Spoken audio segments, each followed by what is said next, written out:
Enjoy करना भी चाहती है और साथ ही रिकवरी भी हो रही होती है। मोरोवर, साइंस के अनुसार पीरियड्स खत्म होने के बाद और पीरियड्स शुरू होने से ठीक पहले का समय ऐसा होता है जब बॉडी भी रेडी होती है। साथ ही इस दौरान कंसीव या प्रेगनेंसी के चांसेस भी कम होते हैं।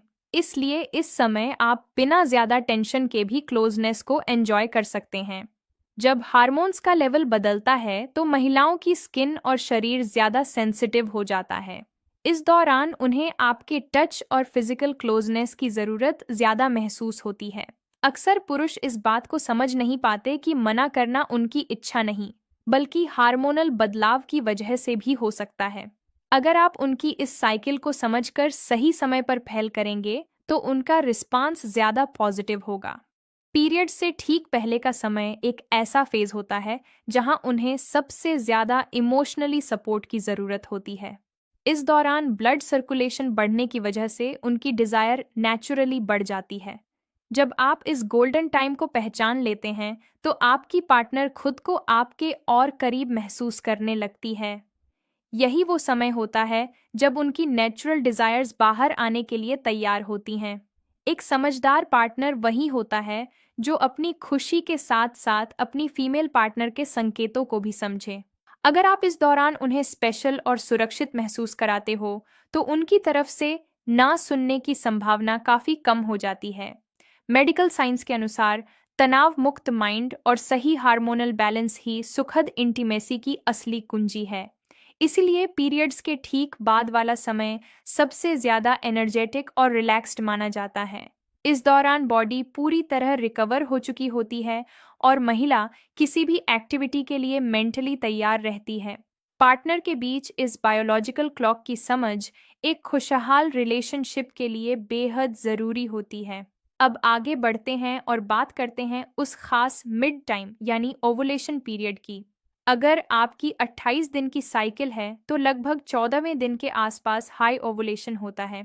इसी समय वो कपल सेक्स करते हैं जो बेबी कंसीव करना चाहते हैं। जैसे ही एग रिलीज होता है और वह स्पर्म से मिलता है तो प्रेगनेंसी की संभावना बन जाती है। इस समय भी फीमेल की सेक्सुअल अर्ज बढ़ जाती है क्योंकि उनका शरीर ओवुलेशन के लिए तैयार हो रहा होता है। जो महिलाएं बेबी कंसीव करना चाहती हैं या मां बनने की इच्छा रखती हैं, उस समय उनके अर्ज और ज्यादा बढ़ जाते हैं क्योंकि वो कंसीव करने के फ्रेम में होती हैं। यही अर्ज 40 की उम्र के बाद भी कई बार ज्यादा फ्रीक्वेंटली देखने को मिलते हैं। जैसे हम कहते हैं कि माहवारी बंद होने यानी मेनोपॉज के दौरान शुरुआती दिनों में मूड स्विंग्स या डिप्रेशन जैसी फीलिंग आ सकती है, लेकिन उसके बाद कई महिलाएं पहले से ज्यादा सेक्सुअली एक्टिव महसूस करने लगती हैं। खासकर वो महिलाएं जिन्हें इसकी अर्ज महसूस होती है या जो इस दिशा में ज्यादा ध्यान देती हैं, उस समय उनकी फीलिंग्स काफी ज्यादा बढ़ जाती हैं।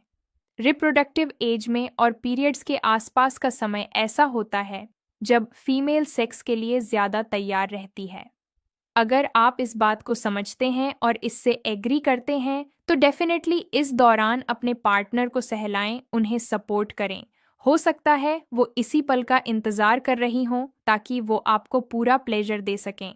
याद रखिए, एक सफल रिश्ता सिर्फ फिजिकल कनेक्शन पर नहीं बल्कि मेंटल तालमेल पर भी टिका होता है। जब आप अपनी पार्टनर की बायोलॉजिकल ज़रूरतों को समझते और उनका सम्मान करते हैं तो आपका रिश्ता और भी गहरा हो जाता है। ओवुलेशन का समय कुदरत का एक ऐसा संकेत है जब प्यार और बॉन्डिंग अपने पीक पर होती है। चाहे उम्र 20 की हो या 40 के बाद की, एक महिला को सबसे ज्यादा अपने पार्टनर की समझ और सपोर्ट की जरूरत होती है। जब आप बिना बोले उनके मन की बात समझ लेते हैं तो आप उनके लिए दुनिया के सबसे बेहतरीन पार्टनर बन जाते हैं। सही समय पर सही अप्रोच ही आपके रोमांस में हमेशा नयापन बनाए रखती है। मुझे उम्मीद है कि ये साइंटिफिक जानकारी आपके पर्सनल लाइफ में खुशियां और सेटिस्फैक्शन लेकर आएगी। प्यार में सबसे बड़ी ताकत यही है कि आप एक दूसरे की ज़रूरतों को बिना बोले समझ जाएं। वेलनेस और हेल्थ से जुड़ी ऐसी ही सच्ची और प्रोफेशनल सलाह के लिए मेरे साथ जुड़े रहें। अपना और अपने पार्टनर की हेल्थ और खुशियों का ध्यान रखें। अगर आपको ये वीडियो पसंद आया